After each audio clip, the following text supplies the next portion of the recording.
everyone. So welcome you all on my YouTube channel DV Classes. हम लोग O level course पढ़ रहे हैं जिसका ये पेपर 1 है, information technology tools and network basics. इसका चैप्टर 1 है इंट्रोडक्शन टू कंप्यूटर, जिसका ये वीडियो पार्ट 6 है। आज की वीडियो में हम लोग पढ़ेंगे टाइप्स ऑफ मेमोरी। अगर हम बात करें कि मेमोरी का वर्ग क्या होता है, तो मेमोरी मतलब क्या होता है, कोई चीज़ याद रखना। मतलब कंप्यूटर हमारे जो भी डेटा को लॉन्ग टाइम के लिए स्टोर करता है, वो कहाँ करता है, वो मेमोरी में करता है। अब मेमोरी जो है वो बेसिकली दो टाइप की होती हैं। पहला होता है प्राइमरी मेमोरी, जिसको मेन मेमोरी भी कहते हैं, और दूसरा होता है अपना सेकेंडरी मेमोरी या फिर ऑक्सिलरी मेमोरी।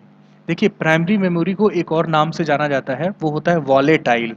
वॉलेटाइल मीन्स होता है कि जैसे ही पावर की सप्लाई, जब कंप्यूटर में पावर की सप्लाई आती है और क्या हो, वो कट जाए, तो वो क्या होगा, उसमें मेमोरी में जो उस समय डेटा होगा वो होगा लॉस, वो तुरंत डेटा आपका लॉस हो जाएगा। लेकिन सेकेंडरी मेमोरी या ऑक्सिलरी मेमोरी को नॉन वॉलेटाइल मेमोरी कहते हैं। अगर इसमें जो डेटा आपने स्टोर कर दिया है, वो जब तक पावर सप्लाई रहे या ना रहे, आपका डेटा स्टोर रहेगा। जैसे कि आप हार्ड डिस्क में कोई चीज़ अगर आप सेव करते हो, तो पावर सप्लाई जाने से उसका कोई उस डेटा पर कोई फर्क नहीं पड़ता। चलिए वन बाय वन इनके टाइप्स को पढ़ते हैं। तो बेसिकली जो है मेन मेमोरी वो दो टाइप के होते हैं। पहला होता है रैम। रैम को अगर पूरा नाम लें तो हम रैंडम एक्सेस मेमोरी इनको बोलते हैं। और दूसरा जो इसका पार्ट होता है वो होता है रोम। रोम को क्या बोलते हैं, रीड ओनली मेमोरी। अब रैम के आगे दो पार्ट होते हैं, और जिसको बोलते हैं एस रैम और डी रैम। अब देखिए दोनों में क्या डिफरेंस होता है, ध्यान से देखिएगा। डी रैम का मतलब होता है dynamic random access memory. Dynamic random access memory क्या मतलब होता है, इस मेमोरी को थोड़े थोड़े टाइम पे क्या होता है, इसको रिफ्रेश होना होता है। जैसे इसको थोड़े थोड़े टाइम पे क्या होता है, रिफ्रेश होना होता है। अगर ये रिफ्रेश अगर ना हो, तो जो डेटा होगा वो लॉस हो जाएगा। अब आप ये बताओ, अगर ये बार बार रिफ्रेश होगा तो कहीं ना कहीं जो टाइम होगा वो टाइम ज़्यादा कंज्यूम करेगा। हाँ, यस। इसीलिए क्या होता है, डी रैम जो होता है वो मेमोरी थोड़ी सी स्लोअर होती है, किसके कंपैरिजन में, आपके स्टैटिक रैंडम एक्सेस मेमोरी के। इसका फुल फॉर्म होता है static random access memory.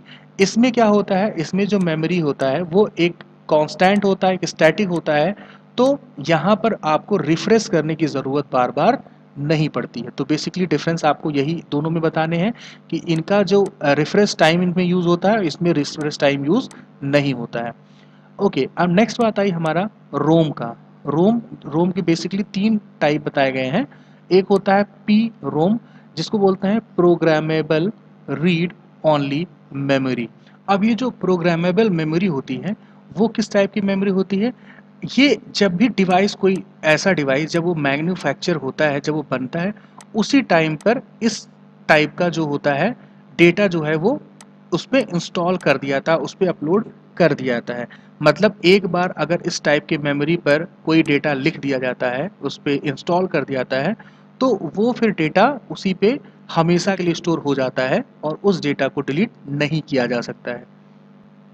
P RAM को OTP भी बोला जाता है, जिसका पूरा नाम one time programmable read only memory होता है।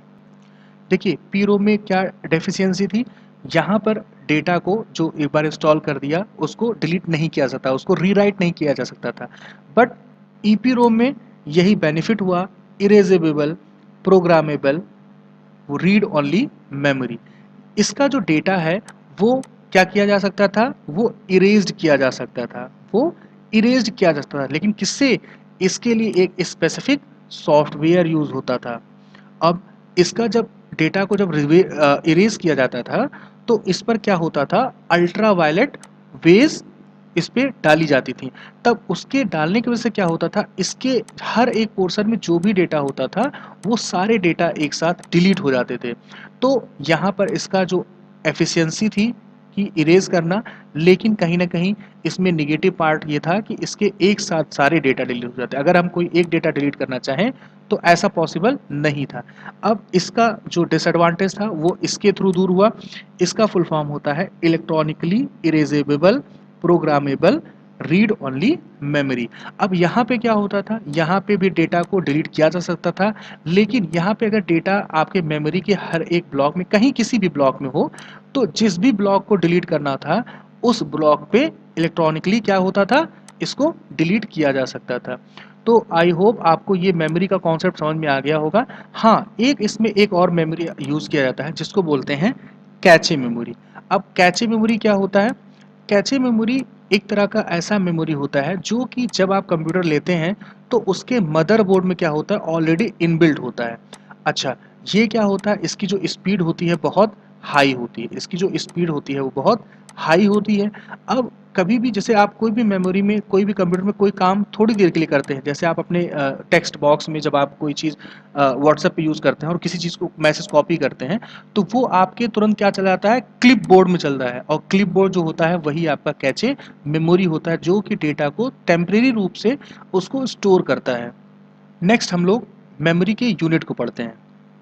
मेमोरी ऑफ यूनिट बहुत ही इजी में आप लर्न कर सकते हैं। देखिए, सबसे पहले क्या होता है, आपको लर्न होगा कि जो 4 बिट्स होते हैं वो मिलकर एक निबल बनाते हैं, ठीक है। 8 बिट जो होता है वो मिलकर 1 बाइट बनाता है। बस अब आपको क्या करना है, ऐसे ही लर्न करना है। 1024 बाइट मिलकर क्या होता है, वो 1 किलोबाइट बनाता है। 1024 किलोबाइट बनकर वो होता है आपका 1 मेगाबाइट। 1024 मेगाबाइट बनकर वो आपका 1 गीगाबाइट बनता है। 1024 गीगाबाइट बनकर वो आपको 1 टीबी मीन्स टेराबाइट बनाता है।